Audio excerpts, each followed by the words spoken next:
এই মুহূর্তে আমরা দাঁড়িয়ে আছি কালীগঙ্গা নদীর উপরে নির্মিত বেউথা সেতুতে। দেখতে পাচ্ছেন আমার পিছনে অনেক পুরাতন একটি গাছ, প্রচুর পাখির কিচিরমিচির সেই গাছের চারপাশে রাস্তা দিয়ে চলে যাচ্ছে বিভিন্ন ধরনের গাড়ি।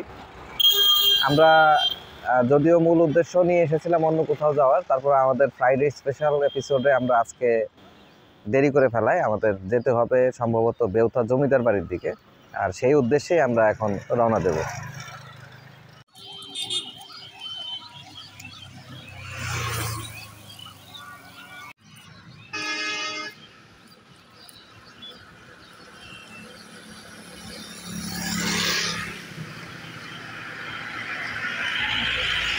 বেউথা সেতু থেকে ডান দিকে নামার পরপরই আমরা কালীগঙ্গার পাড়ে দেখতে পেলাম জলফরিং গঙ্গা বিলাস নামে একটি বোটের মতো অত্যন্ত সাজানো গোছানো পরিপাটি। আমি যতটুকু জানতে পেরেছি সর্বোচ্চ 30 জন নেওয়ার ধারণ ক্ষমতা সম্পন্ন এই ট্রলারটি আপনারা ভাড়া নিতে পারবেন মাত্র 1500 টাকায় 1 ঘন্টার জন্য। হয়তোবা দামাদামিরও সুযোগ আছে, এই বিষয়ে আমরা অবশ্য নিশ্চিত নই।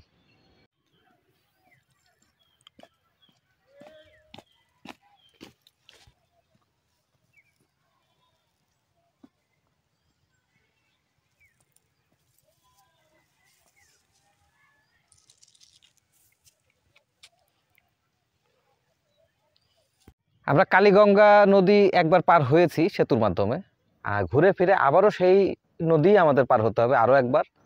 কিন্তু এই মুহূর্তে আমরা নদীর পাড়ে আসার পরে আমরা এখানে কোনো মাঝির খোঁজ পাচ্ছি না। আমরা অপেক্ষায় আছি কখন মন মাঝি এসে বৈঠাবে আমাদের ওই পারে পৌঁছে দিবে।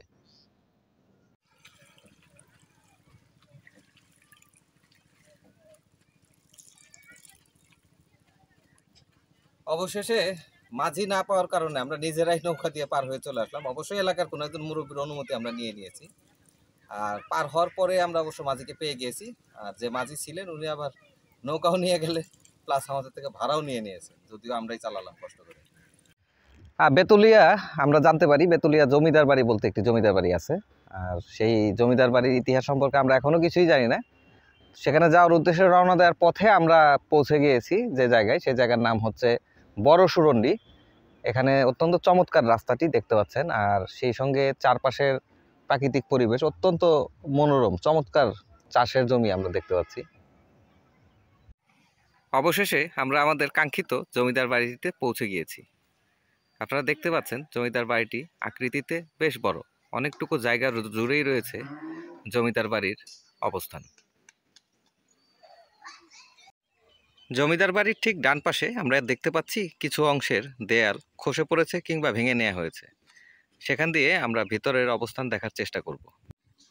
ভেতরে সর্বপ্রথম চোখে যে জিনিসটি পড়বে সেটি একটি শান বাঁধানো কুয়া, পাশেই একদম কাত হয়ে থাকা একটি খেজুর গাছ।